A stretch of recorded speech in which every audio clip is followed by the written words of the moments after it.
Welcome back to WellKit, the podcast where we discuss what it really takes to be well at work and thrive. In each episode, we talk with experts in organizational development, positive psychology, psychotherapy, academia, neuroscience, education, and business. And we combine science with practice, and everything we talk about is about helping people and organizations thrive. I am Anna Kostovska, your host. I am a licensed psychology with background in organizational development, leadership, and my line of work is connected to creating environments where people feel appreciated and motivated to realize their potential and organizations to grow.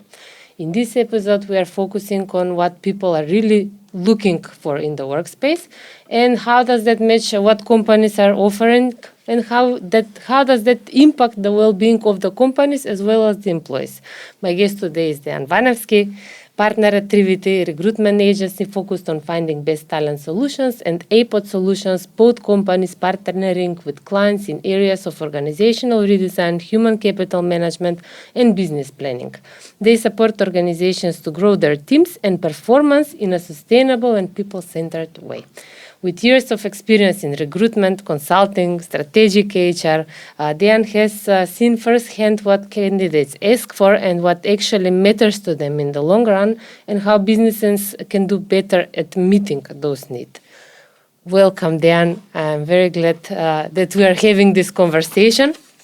Let's start from the beginning. So what led you to do what you do in talent consulting and growing teams? Hi, Anna. Thanks for inviting me. It's a real pleasure to be here today with you and in the podcast. It's really,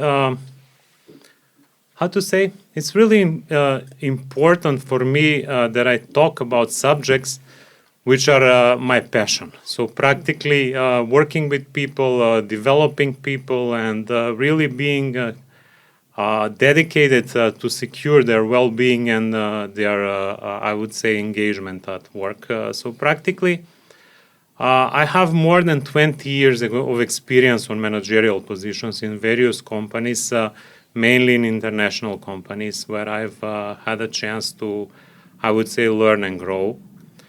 But the last thing that I can say is that Thrivity as a business is based on a very nice mission to secure transparent and really dynamic marketplace where people can find employers that are with credibility, where they can thrive, as your first sentence mentioned, and where they can feel appreciated, they can grow their careers, and really, I would say, find a place where they can work and be happy.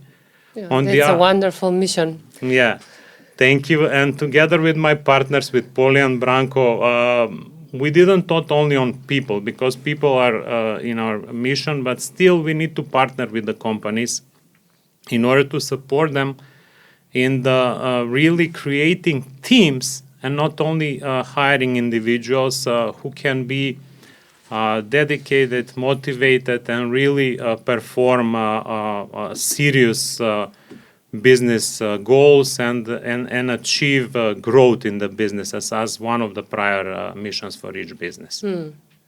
When it comes to forming teams that achieve that grow, what helped you? Oh, that's a complex question. I mean, but a good one. So practically, if I can go back really at the beginning of my career as a manager, I guess it was a talent at the beginning, talent to communicate openly with people, talent to stay close with my team, to support them, to be a part of that team, not to be some manager. So practically this is at the beginning. Over the years, getting a chance to work for international companies like Wrigley and Mars, I had a chance to learn from really amazing leaders, and both learning from leaders, attending very high quality leadership and managerial development programs, and still being close to my colleagues and peers. So without support from peers and from colleagues, it would be impossible to grow in regards of building teams. I believe that the manager should be a part of a team. It should not be a seagull flying high and just catching people doing something wrong. It's more about being present. It's about working together. It's about mentorship. It's about coaching. And also learning together with your people. We sometimes and it's not sometimes, it's very often that we know as managers much less than our people know about the job. So our job is to really be together with the team and learn together.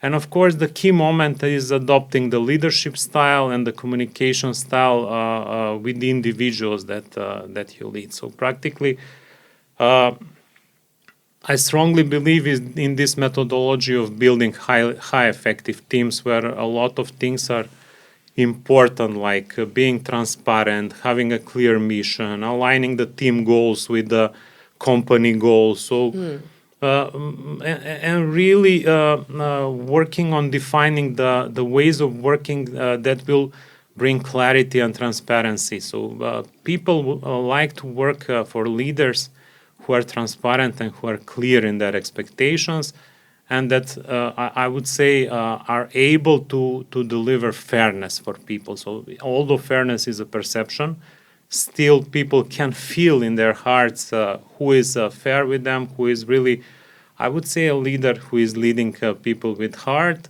versus the ones that only care about the results. So this is a good point.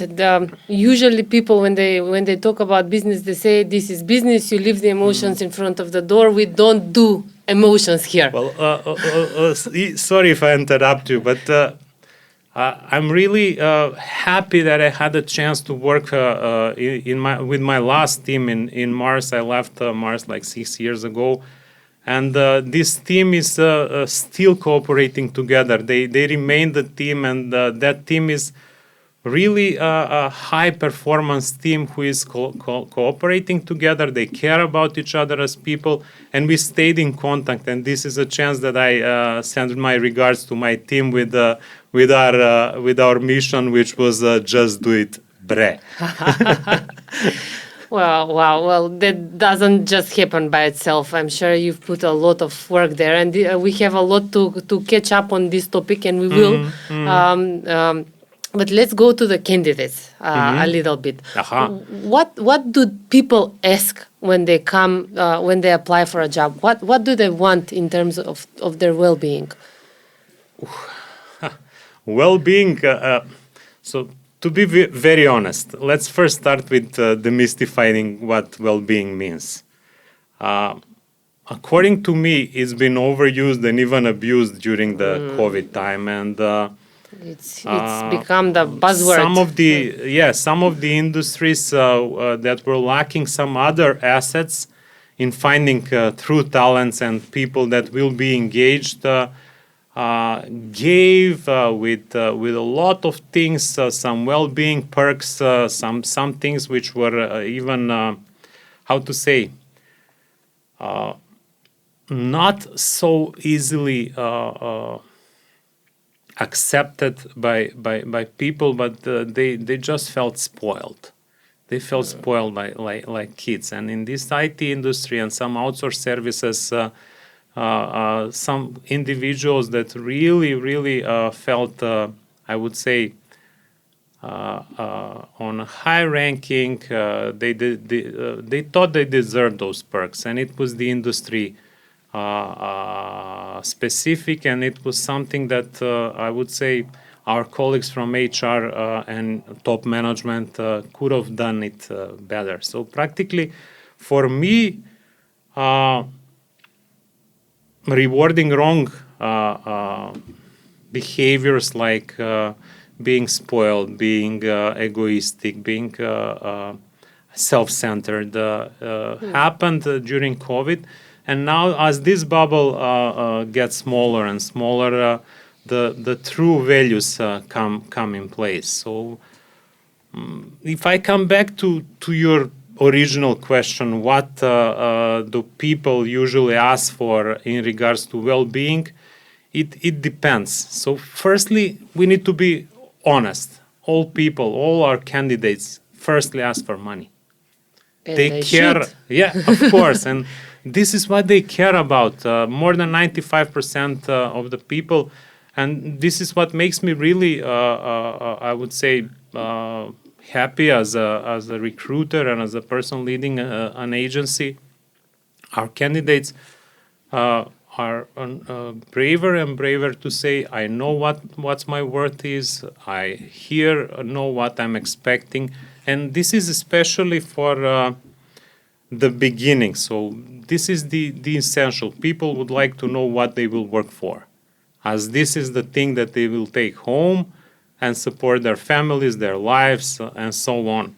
In regards of the other things referring to well-being, it's of course working conditions, so proper working conditions, company brand, its reputation, is this a good company to work for? Also stability of the job, so practically people, although they are changing jobs very often, still stability is very, very important. Leadership and the relationship that managers are building with people, so good quality leadership, and of course opportunities for development. The point is that well-being is the foundation. So practically, apart from I would say the salary and benefits, initial salary and the core benefits, everything else comes to in our discussion with candidates regarding, I would say, the basis of well-being. Okay, but the salary should be first and should be transparent. Well, we are working on it. It's good that there are companies that are working on it because in many companies salary is not being communicated, or is being communicated maybe at the end of the third interview. Our job as recruiters is to put together the needs of the people with the company's goals, and we are working closely with them. So practically, communicating a salary, it starts from the initial interview, because we want to know whether we have candidates that will be happy with the thing that the company is ready to offer, because the businesses will never pay much more than they planned. So they have their business models, they have their plans. Some of them have a good salary and benefits models in their companies. The other ones know how much they can afford, and in order not to, I would say, distract their current structure of pay and benefits. But still, we start from the initial interview, and this is how we lead. The both parties, if they are close, they will have an agreement. If they are far from it, like in any negotiation, the agreement is only possible if the demand and supply matches. Yeah.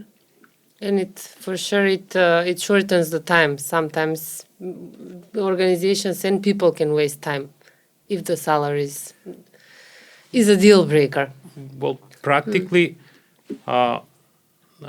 having salaries as a deal maker or deal breaker, it's our mission. So we start from that at the beginning, and then discuss the other things as an agency.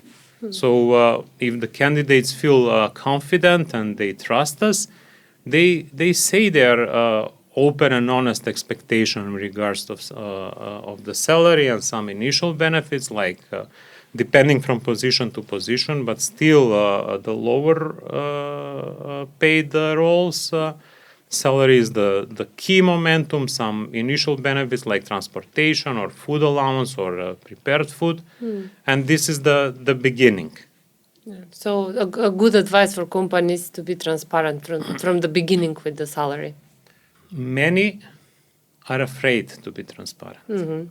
Still, because they are not aware how the competition will react, they are afraid that people will be I would say, acquired by competition or other employees that will see the salary for some positions will not be happy and they will ask for raises and so on. Practically, this fear in most of the companies comes from the moment of not having a good and well-established salary and benefits model. So this is practically the start of their fears. And your advice of being transparent is a good advice. I would really support it. Although there is a risk, my advice for the companies would be together with you, so they build a good salary and benefits model, which is, I would say, transparent, which is based on job levels and job grades, and then they can be transparent as much as they want in regards of salary and benefits for their people, because if somebody wants a raise on some position, he can see the next one where he can, which he or she should develop in order to get the raise. This is actually a really good point. We are talking about well-being, but actually we are saying build a system. Build a system, yeah. That's as simple as that. Build a system, not the ping pong table, not the spoiling perks.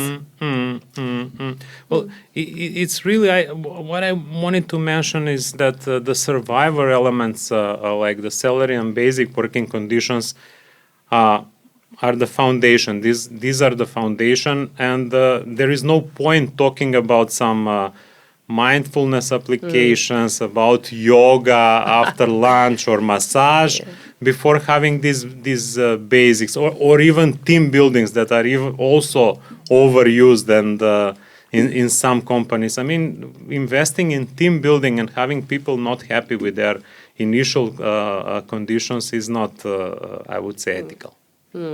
Salary aside, is there something that people actually need, and is that something that is different from what they say they need, but what actually gives them well-being at work? And is there a difference in the position? So you said the lower starting positions, of course, ask for the money first. The higher they go, they ask for other things. But what really boosts their well-being? For both lower and higher paid jobs. I mean, this is not a good segmentation, but let's go from there. Feeling valued is something which is very important for people. Having supportive leadership, this is also very important part of well-being, how we treat people. Trust and flexibility at work is also something that people require and really appreciate. And also being able to lean on their employer in tough times when they have some personal or family issues, and they know that their employer will support them and not get rid of them at the first glance. So this is something that is very important for people. And in your experience, how often does that happen in the companies? How often do people receive this? Well, it really depends. There are various experiences from the one edge where the companies are really, I would say, strict, and they tolerate, they have zero tolerance for this, to the other end where the companies, their managers, even their owners are really empathetic and they really support their people. And I've seen various cases, and really we cannot say that this is the one happening on the market. I would say it's very important to understand that the companies and start feeling the importance of people, as the number of people here in Macedonia is not, I would say unemployment rate is much lower than it was in the past. finding true talents and really quality employees is also something which is becoming much more difficult for the companies. And the companies started understanding this. Still, this is not a revolutionary process. This is an evolution, and the evolution of the mindset of how to treat people and how to really support people in their life, as we are not dealing with machines, we are dealing with human beings.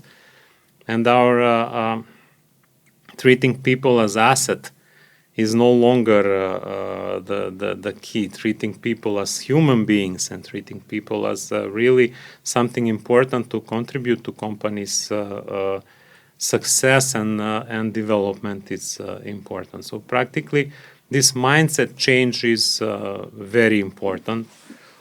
It's a good thing. It's happening.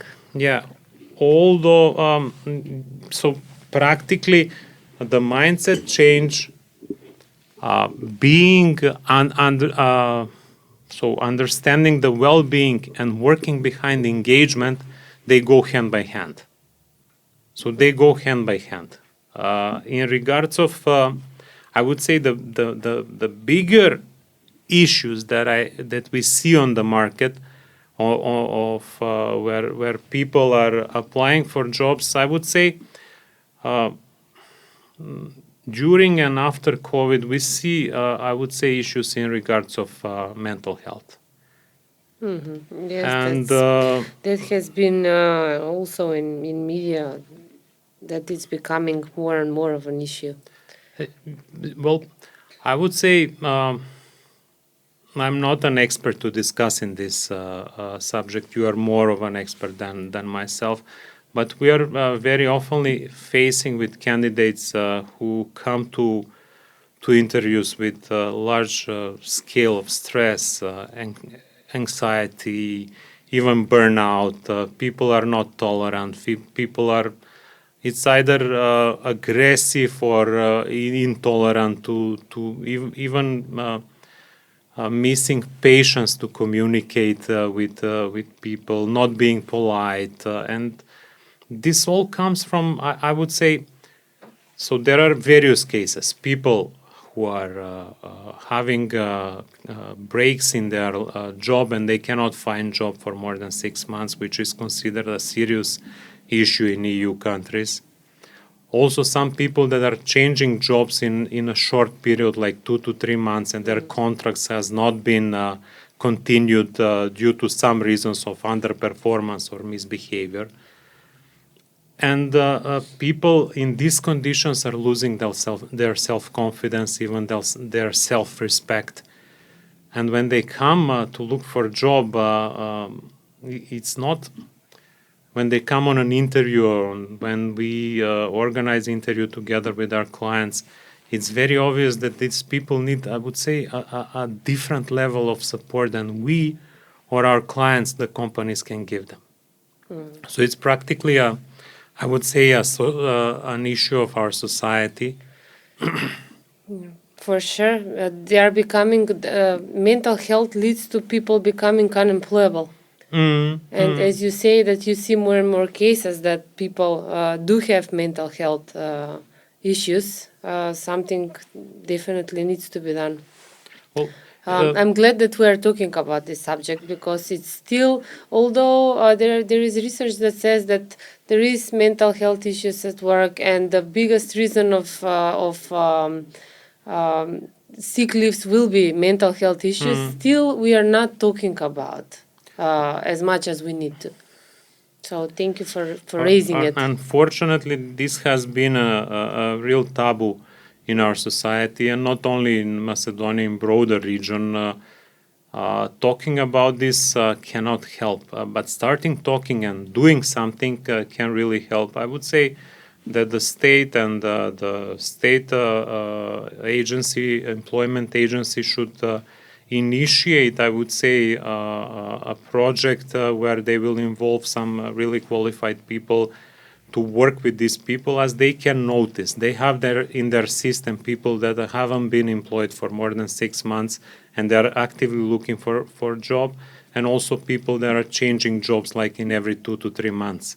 And this is something they can initiate, and we can invite some companies as part of their ESG programs to support and finance something like this. So instead of investing in something else, supporting people's mental health, and really, I would say maybe not in a short term, as this will not be cured in a short term, but in mid to long term, to transform these people who are unemployable into employable people, and really make sure that these people get involved in society, and also contribute to their families and for themselves, for their well-being. And for the economy. At the end of the day, well, if somebody is listening from the state agency for employment, this might be just the project that they need to to move things along. Yeah, fully support, and maybe we can initiate something like this. You have my full support if you as psychologist and somebody who is really capable of, I would say, supporting people with similar issues. I love the idea. Great idea. I would love to see it happen. Let's move it. So, what's your approach on well-being? And we've talked about that you put people, that you put accent on taking care of people. What is there something specific that you do in your line of work with candidates and with the companies? Well, people first is our core value. So one of the core values of our company is people first.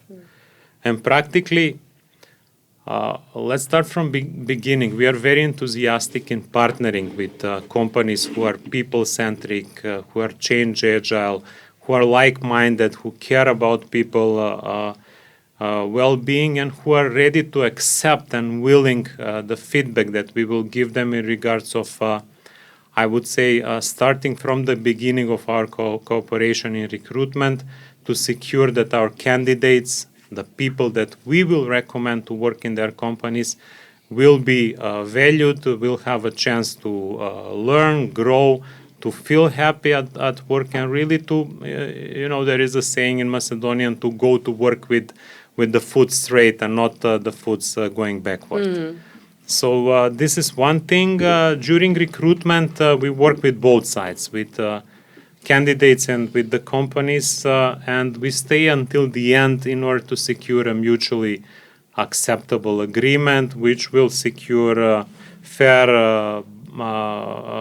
terms and conditions in their agreements to secure that the people will be accepted, onboarded, and really have a chance to work and develop. And we also participate in initial onboarding and development plans for the candidates with some clients. In regards of consulting, when we work together with the companies,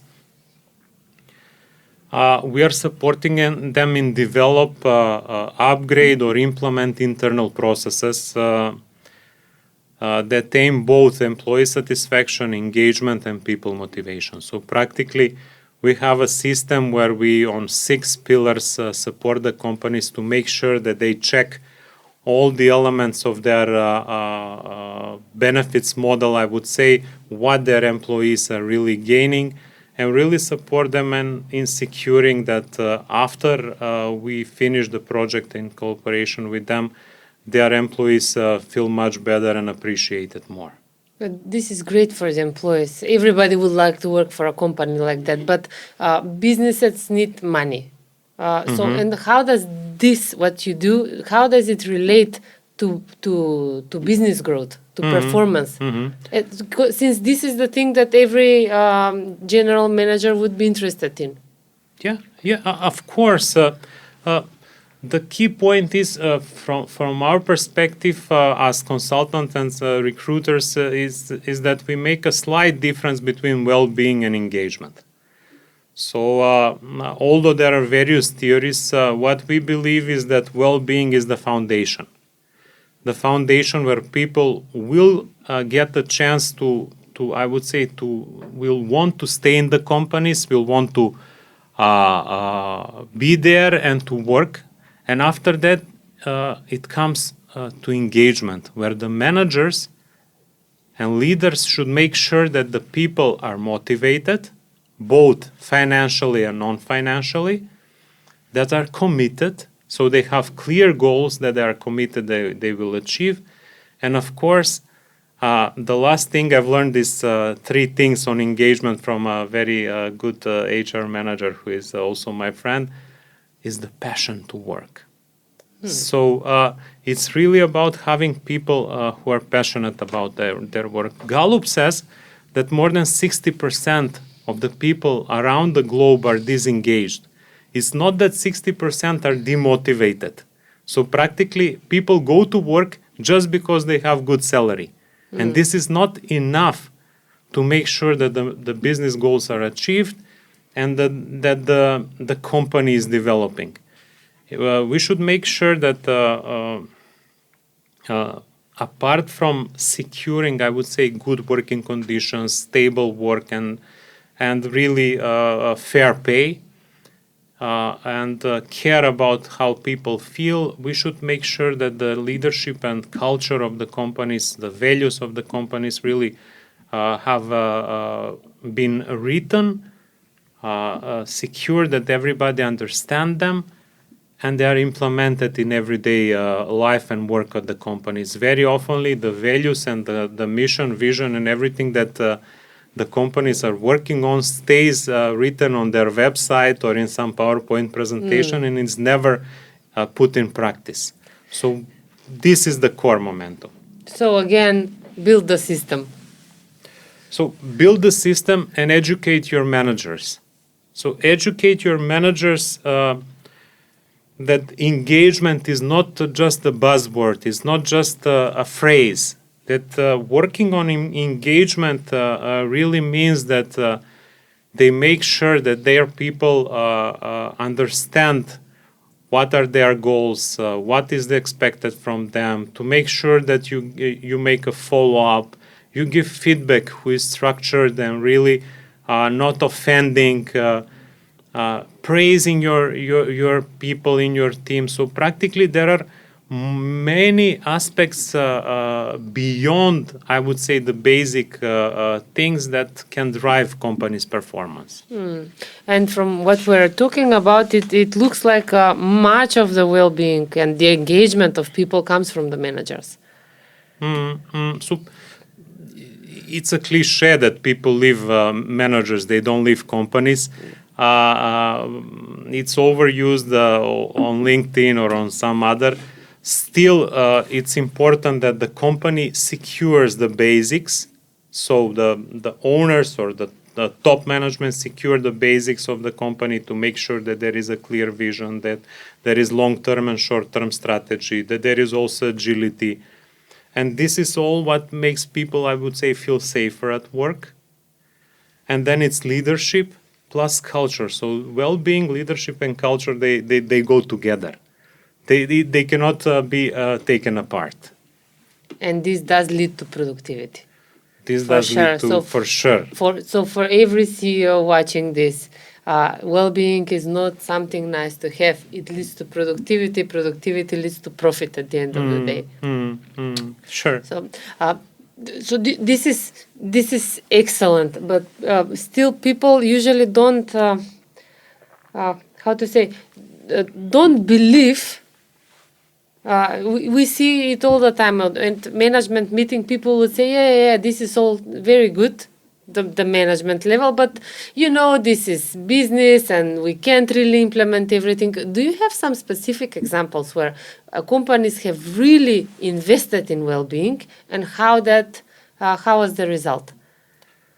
Bana, I have more than 20 years of managerial experience, and my real learning about the importance of well-being and engagement started in Wrigley. So I can say we were trained to care about the people like we were family. So like caring about our kids. So this is how Wrigley trained us. And we were working strongly in having engaged teams that are really dedicated to their work, really dedicated coming to work. And each year we were in Wrigley and Mars, we were part of a global survey run by Gallup where we were measuring our team's engagement. And really, I'm proud of being invited to write an article in Wrigley Win, the global newsletter of Wrigley, how to build an engaged team.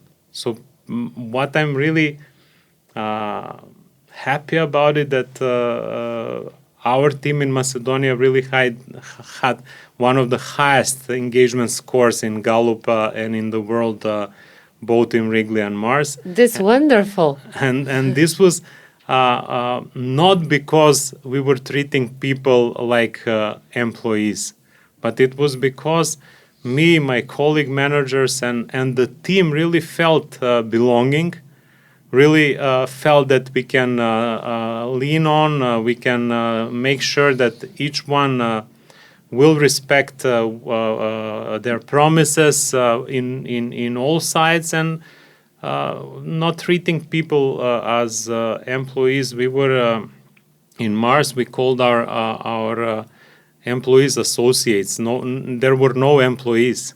They were associates. So practically, it's a contract that you are associating yourself with the company and making sure that both sides are happy. So practically,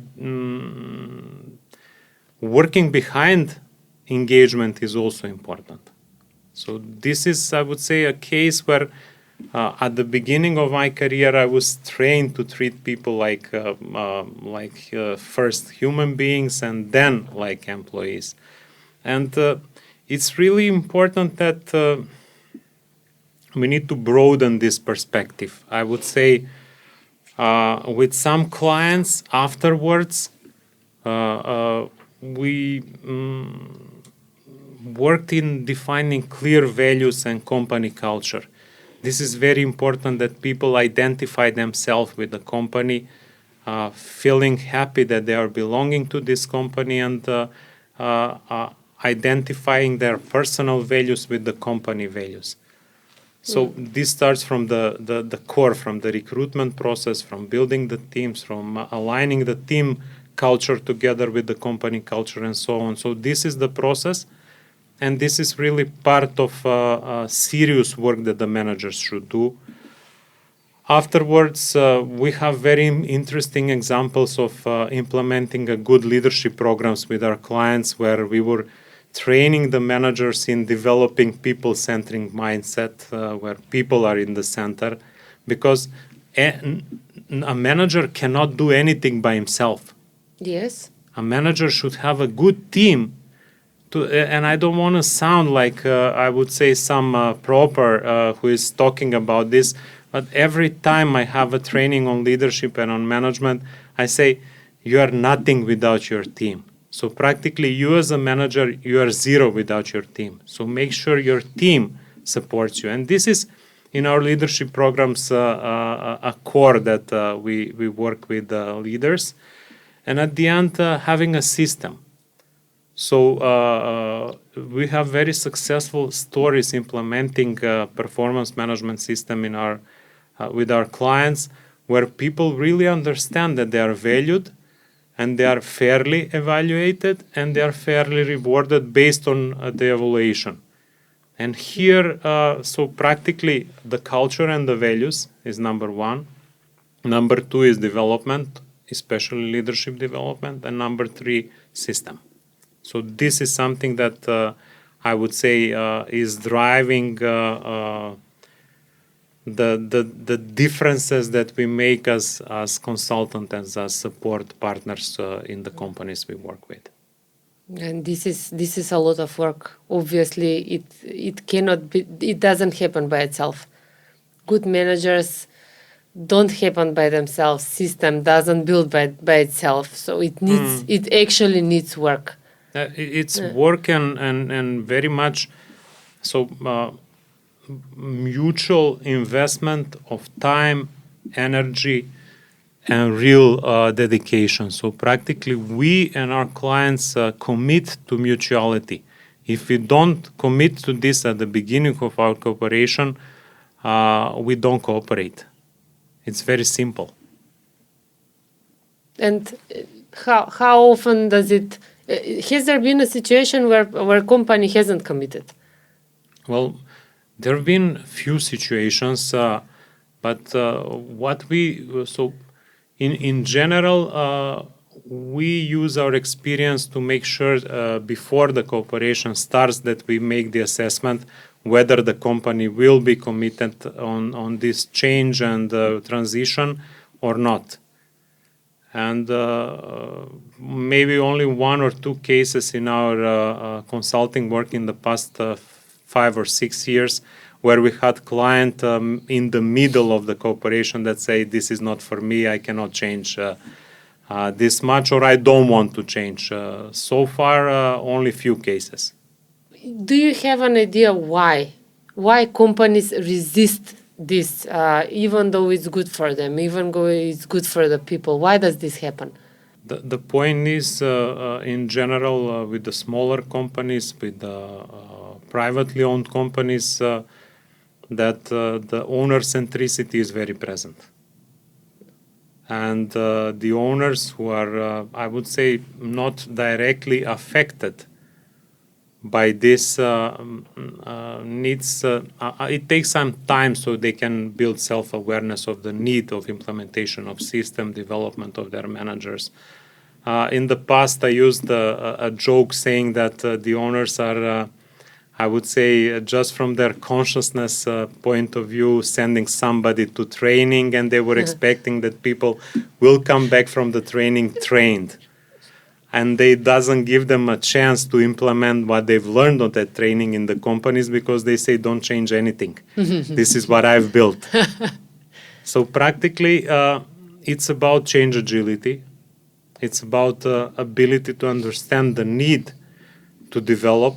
And in some cases, it's also our surrounding where we are quite closed as country, and some owners are still enjoying the benefits of this. Some businesses are still enjoying the benefits of being closed country. If we open our market and if we become a part of a larger market like EU, the transition will be much faster. It would be good to see. Let's wait and see. So, for companies today, what can they do right now? Small thing to improve the well-being of their people, and also hiring managers. What can they do in the process of hiring to improve the process and also the well-being of the candidates? In both cases, treating people like human beings is the foundation. So in both cases, in regards of the companies, they should listen more and assume less. And there was maybe implementing some big well-being program can be a good for publication on social media or something that will increase, I would say, the employer branding of the company. But still, in many cases, people don't need what the managers think they need. They need to ask them what they need.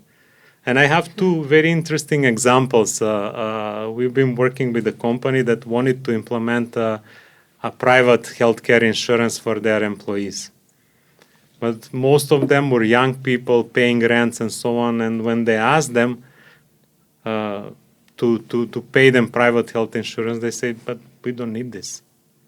We need higher salaries in order to make sure that we pay our rents and utilities. And they were really surprised. But how come you don't? We need the money to buy the food. Yeah, we need the money to buy the food. And this is so making sure that the basic conditions are secure, that the salary is sufficient, that the working conditions are good, that the job security is good, prior to implementing some, I would say, more advanced programs. This is incredible. It sounds so simple. Ask, right? But usually, does it usually happen? Well, it happens and it don't. So it's not, there is no rule, but if they ask the people, so we had a situation working with a client. They asked them, what do you need? And they mentioned, look, we need a lunch coffee space for us where we can gather at least once or twice per day when we have a break or something, that we sit together and we talk and we exchange. And when the company did this, they invested, I don't know, few thousand of euros, which is nothing for the company, to build this joint space, small kitchen with coffee machine and refrigerator and the heater for the food. So people were much more engaged and productive versus prior when they had to go out for a lunch break and they were coming, most of them were late on the breaks and so on. So practically they order food, they get together, they discuss. So it's different. Does the company does that? If they don't, they should start doing. So this is I would say the note for the companies. If you're not asking your people what they need, ask them. And it's incredible how simple this is. Well, and yet how not every time this happens. Well, it's also about the managers who need to, I would say, put their egos on the side. It's a whole different topic to be talking about. Yeah, it's a two-way street. The manager's ego, who should be, I would say, more people-oriented, being close to people. And when you're close to people, you will understand what they need. And then is the second thing, you should fight for them. You should really stand in front of your managers or the leaders or the owners and say, my team needs this. This is the project, this is the analysis, this is how much it will cost. Let's do it. Bre. And you will see. Yeah, let's do it, bre. This is all good information for any manager to put people first and for people to know that when it comes to business, we really need to be taking care of the people, and they will. Richard Branson has said that they will take care of the business. Well, so here it usually when they put somebody on a management position, they feel that they need to do all the work. Actually, what we are talking about, and managers need to hear and understand that they need to be taking care of the people, not the tasks. Well, that's really important, and thanks for mentioning it. In my work, it was never doing the job. It was making sure that the people that I was leading do the job that they are, I would say, hired for, and it really making sure that they have all the tools, all the environment, and all the conditions that they need to perform. And just to remind everybody, this is what got you the highest rank of engagement in the company. Well, this approach. Yeah, the rank is only measure. The figures are only spending time in measuring. What we really did was working closely with people, making sure they have all the tools they need, making sure they have proper cars. I mean, starting from having summer and winter tires, and then the other things. I mean, feeling safe, feeling that their cars are serviced, they're proper, they have proper tools at work. They can call you for support at any moment that they need. They being trained and organizing training, development sessions, working on their development and talking about their career development. So all this together is part of building engaged teams that will feel appreciated, that will be at their best at work.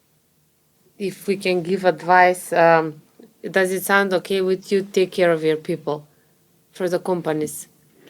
Well, the advice is not only for the company. It's for the society, for the state, also where we see issues with depopulation, and also for the companies and small businesses and even startups. take care of your people. People will do. People can develop the company or also can make the company broke. It's up to you. Great advice and great ending of this, the business side. I would like you to ask you one more question, and it is about your personal well-being. How do you achieve it? What do you do to maintain it?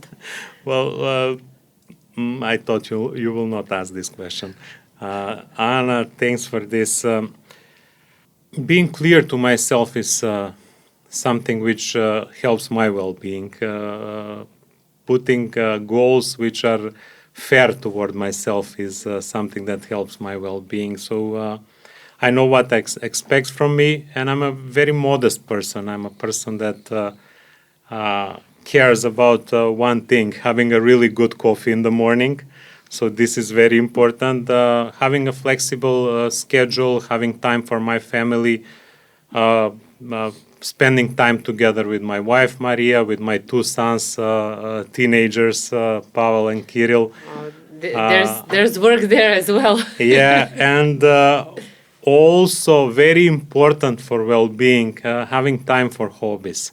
So I have two very nice hobbies. One is going to the gym with my friend Arsen, and the second one going fishing with my brother Tony. So practically, this is what drives my well-being.